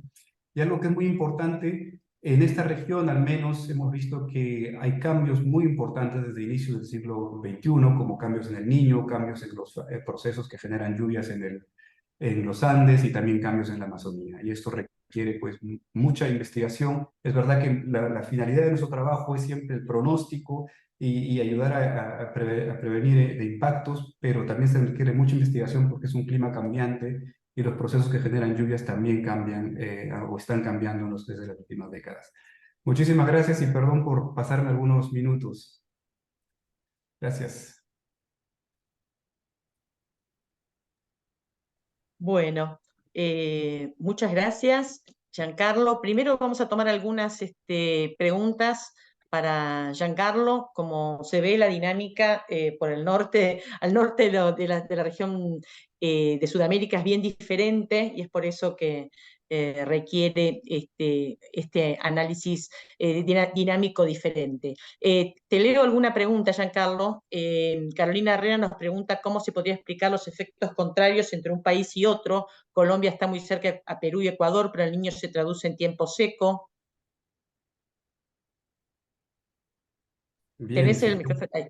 sí, qué buena pregunta. Sí, incluso en Perú mismo, sí, salir del Perú, tenemos el que el Niño produce, por un lado, inundaciones en la costa norte, pero también sequías en los Andes y la Amazonía. Esto tiene que ver porque el Niño produce, yo siempre digo, dos tipos de impacto. Un impacto más local, es decir, allí donde la temperatura del mar está muy caliente, se genera precipitación, y esto es en la costa, entonces mucha lluvia en la costa. Esto ocurre en la costa de Perú y Ecuador básicamente, pero también hay los impactos debido a las teleconexiones, que explicaron muy bien en las presentaciones anteriores. Entonces el Niño también, además de este impacto local, también genera perturbaciones en toda la atmósfera y entonces va a generar estas sequías en otras regiones, por ejemplo en la Amazonía, ¿no? Entonces hay estos dos tipos de impacto: un impacto más local que va a afectar más en la costa, generalmente con mucha lluvia porque esta costa está más caliente, y los otros impactos más bien debidos a las teleconexiones atmosféricas. Entonces, sí, es una buena pregunta, y yo agrego que no solamente entre Perú y Colombia, también dentro de Perú o dentro de Ecuador hay estos impactos contrarios entre que el Niño produce más lluvia en un lado y menos lluvia en el otro.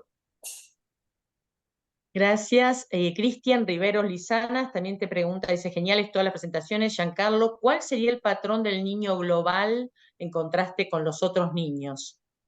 Bien, también es una buena pregunta y también la respuesta va por el mismo lado. El Niño global lo que genera es principalmente este cambio en las teleconexiones, cambio en la circulación atmosférica, mientras que este niño más bien, o el niño costero, tiene un impacto más local sobre la costa de Perú y Ecuador.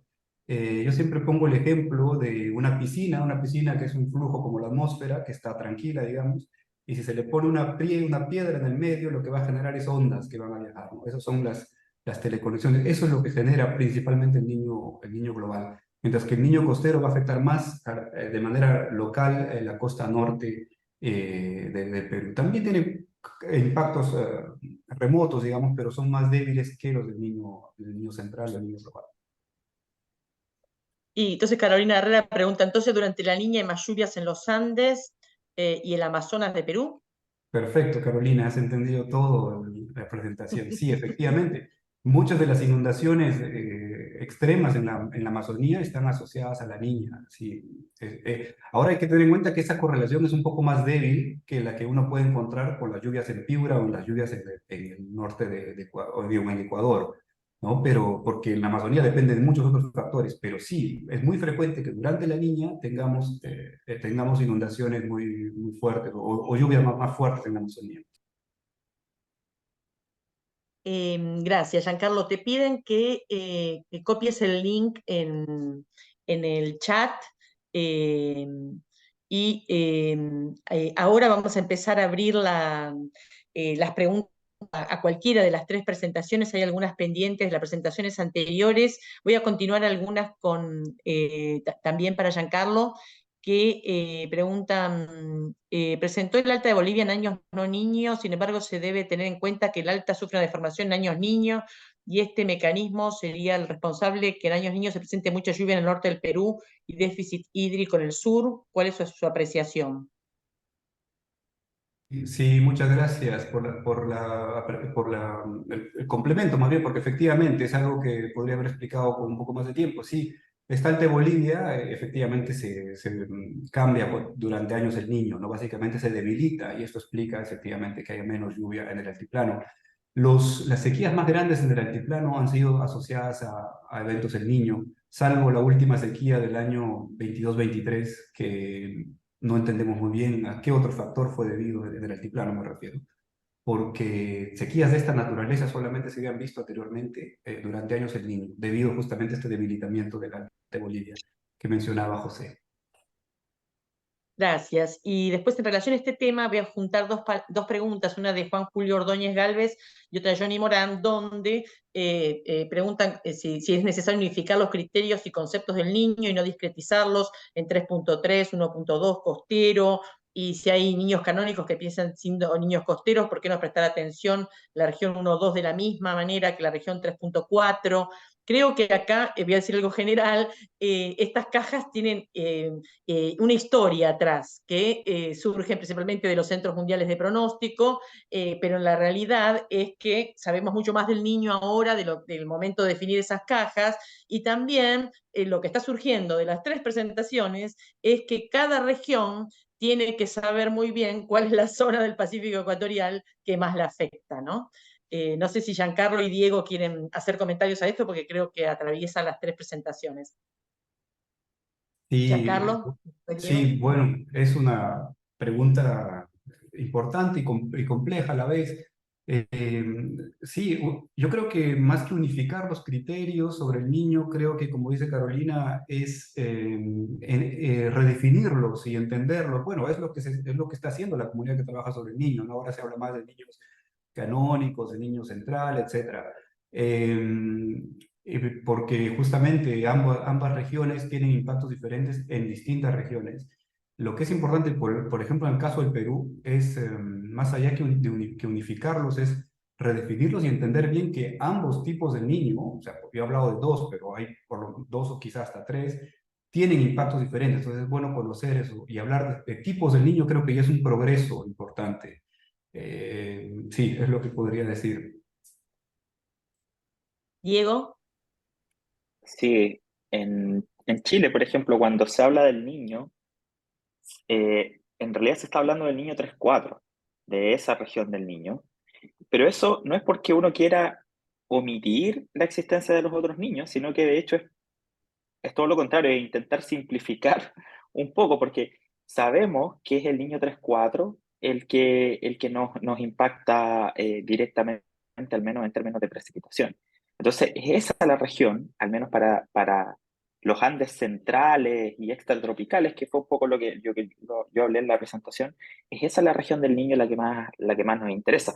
Pero, por ejemplo, el calentamiento que comenzó como costero en estos últimos meses, ha impactado fuertemente a las temperaturas de todas las estaciones de la costa del norte de Chile. Eso es innegable. Y ese no es el efecto del niño 3-4, ¿no?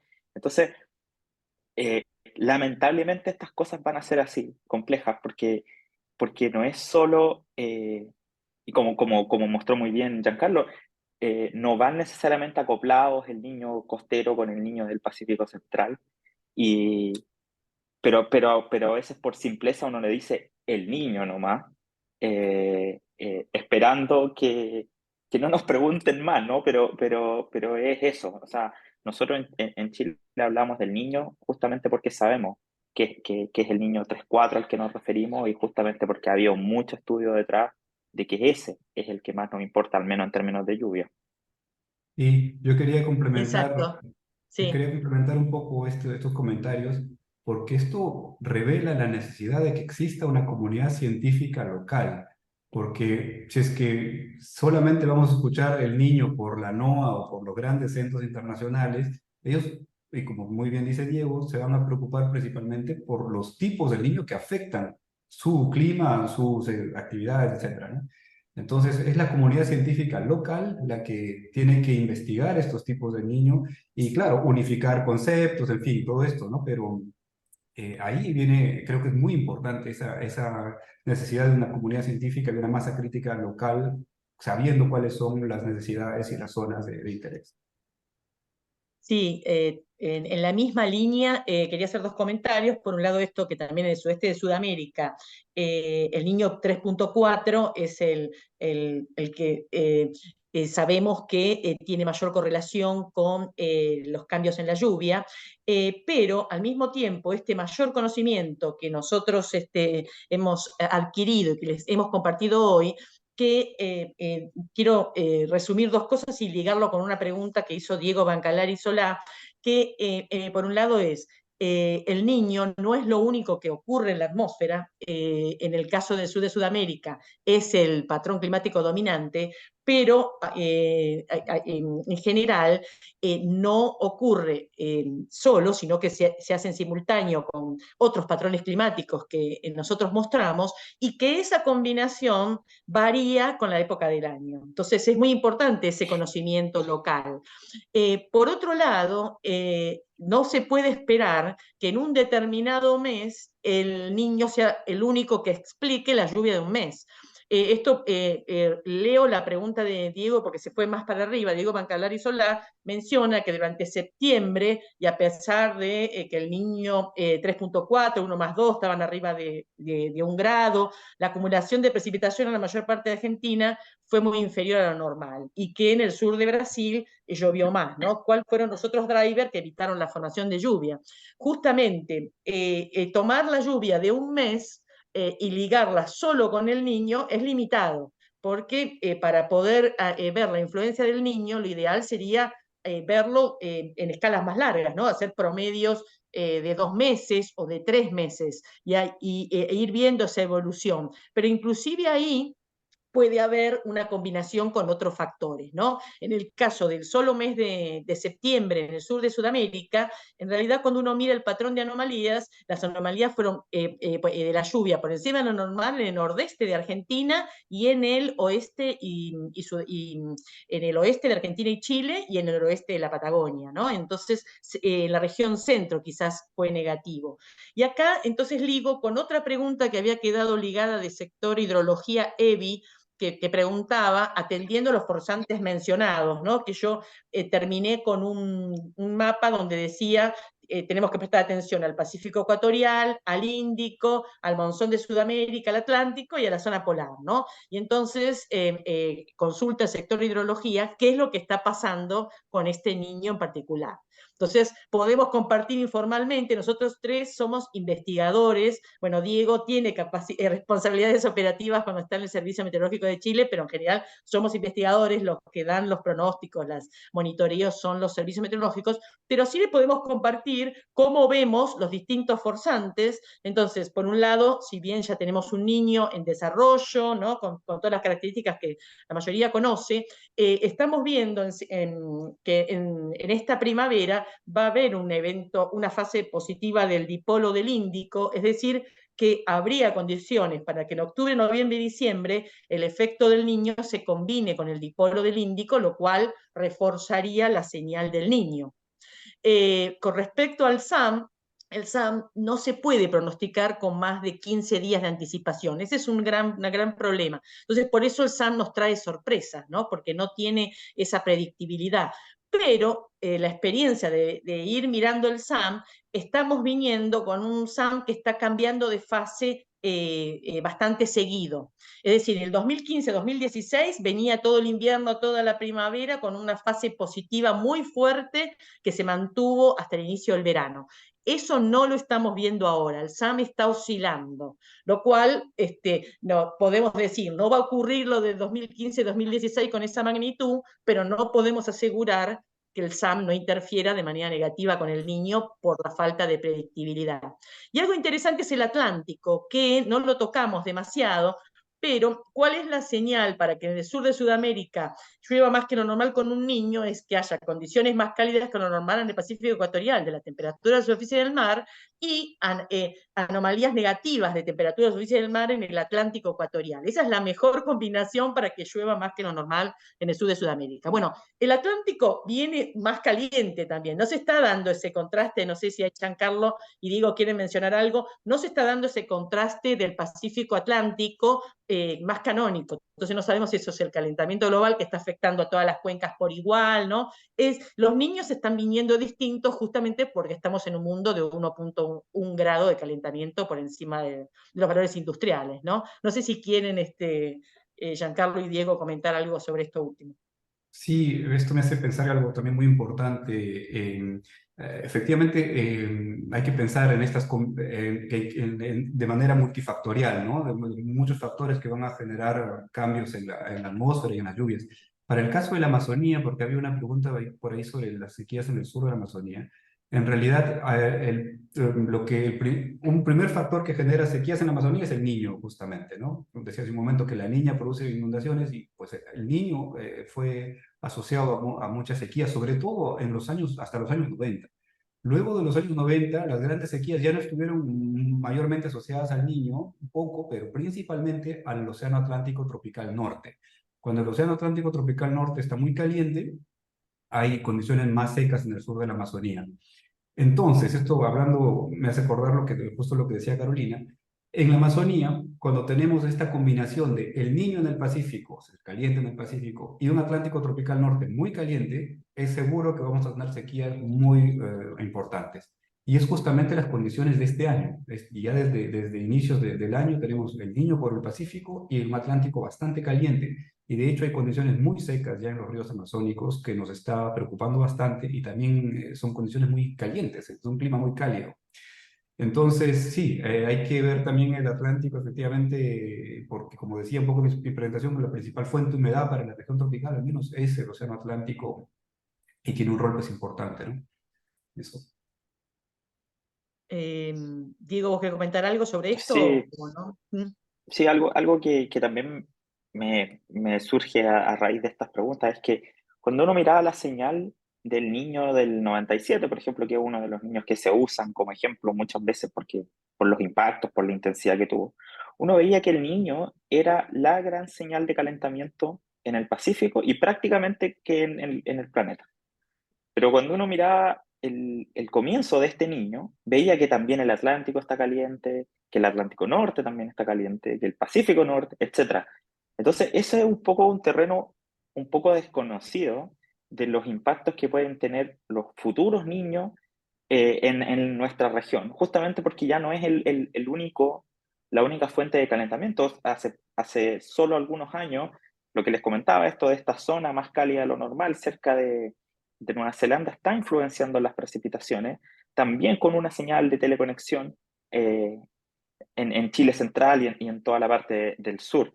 Entonces, lamentablemente, no podemos, a nosotros en clima tenemos que estudiar las cosas por separado, pero en la realidad no están por separado. Y el niño va a interactuar con todas estas fuentes de variabilidades naturales que se han descrito en estas presentaciones, pero también va a interactuar con estas señales de calentamiento que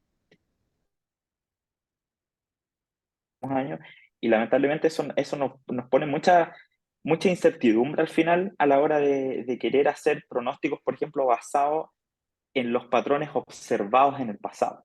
Y entonces, como decía Giancarlo en algún momento de su presentación, queda mucha investigación por hacer porque justamente hay muchas modificaciones y mucha interacción. Veo ahí hay una pregunta, cómo estas cosas se asocian, ¿no? O sea, las posibilidades de combinaciones que hay son muchas. O sea, solo acá se nombraron algunas de las oscilaciones de las principales forzantes, pero hay varias y por lo tanto es bastante complejo.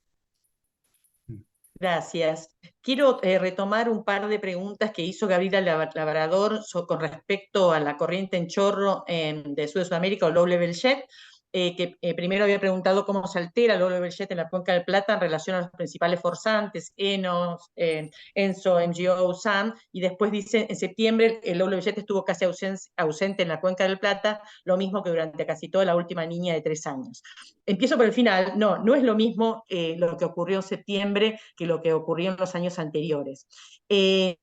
La corriente en chorro a niveles bajos, o low level jet, como le decimos en inglés más rápidamente, tiene su máxima intensidad sobre Bolivia. Su extensión hacia el sur o hacia el sudeste o hacia el este inclusive, está controlada por estas anomalías de circulación que mostré en mi presentación, ¿no? Entonces, si tenemos una anomalía ciclónica o de baja presión en el sur de Sudamérica, ¿no? En la punta sur, eso promueve una circulación como las agujas del reloj, ¿no? Entonces refuerza la extensión hacia el sur de la corriente en chorro o también puede ser hacia el sudeste. Y eso en los años niño es más favorable que en los años niña y es más favorable también en las fases negativas del SAM que en la fase positiva. Lo que ocurrió este septiembre, la anomalía negativa de circulación estuvo en el sur de Sudamérica, pero esto, en un solo mes, esa anomalía se puede ir un poquito más hacia el norte, un poquito más al sur, un poquito más hacia el oeste, un poquito más hacia el este, entonces cambia en cientos de kilómetros las condiciones, ¿no? Y entonces, en este caso, en septiembre, para contestar también a Bancalar y Solá, la corriente en chorro fue más hacia el sudeste, hacia el lado de el nordeste de Argentina, sur de Brasil, promoviendo la lluvia en ese lugar. En cambio, no favoreció la progresión más hacia el sur, hacia el centro-este de Argentina. Entonces, eso, lamentablemente estamos en manos de anomalías de una gran extensión que con poco desplazamiento pueden tener impactos locales muy diferentes. No sé si alguien más quiere agregar algo, Diego, Giancarlo, no sé si en algún momento me comí alguna pregunta, pueden revisar también en el chat. Y si alguien quiere hacer alguna pregunta levantando la mano, tomamos una, a lo sumo dos, y ya vamos cerrando, porque son 12:10. Diego, Giancarlo, si quieren hacer algún comentario final. Bueno, básicamente yo agradezco la invitación nuevamente y qué bueno ver que este evento tenga una acogida tan grande, más de 130 personas escuchando, qué bueno, muchísimas gracias. Llegamos a más de 150, así que sí, Increíble. y hubo más de 280 personas inscriptas, así que se nota el interés de charlar estas cosas en estos espacios, ¿no? Creo que es súper importante, es por eso que nosotros vamos, como les dije antes, vamos a enviarles para que completen una encuesta donde nos digan qué temas les interesan de estos que hemos presentado hoy, les interesa abordar con más profundidad, ¿no? No sé, Diego, si querés hacer otro No, agradecer comentario. también encuentro que son muy valiosos estos encuentros. Afortunadamente la tecnología nos permite estar conectados igual, ¿no? Así que, no, solo agradecer y agradecer a todos los que participaron por las preguntas porque estuvieron muy buenas y lamentablemente que algunas son complejas, po. Estas cosas son difíciles pero bueno, este tipo de webinarios o seminarios permiten un poco aclarar conceptos o poner temas sobre la mesa que pueden ser de interés de una comunidad muy amplia. Así que muchas gracias. Bueno, muchísimas gracias a Pilar que moderó el Zoom. ya podemos parar la grabación y por mail